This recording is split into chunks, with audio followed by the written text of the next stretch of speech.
pane nhau yakabata the core nyika yeZimbabwe, yakabata the ruling party nyika yeZimbabwe, yatiri kuona kuti panguva ino iri kureza maspeculations, panguva ino iri kukonzeresa kudengenyeka kwenyika, zvingava sezvakavanzika kana zvisiri kunyatsobuda pachena, but vanhu vari kuziva kuti the ruling party zvinhu zvinomira zvakanaka. Sanapinda mashoko anobuda nyongwa muzora nhasi, ndokuti bva wasubscribe, bva walike, bva watina on the bell icon. Tiri namu the news day vanonyora vachiti ED 2030 slogan TS Zanu structures.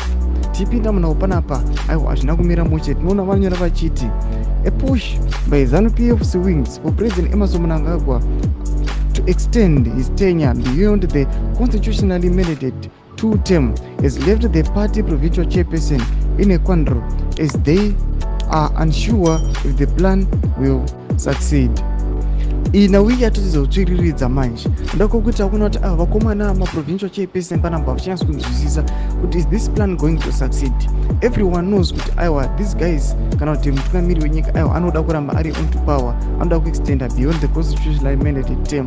So zvatiri kuona kuti vakomana veyouth league vari kufamba vachitokambena vachifamba mumaprovinces ese vachimobiliza kuti ngaarambe ari on to power, ngaarambe achitonga.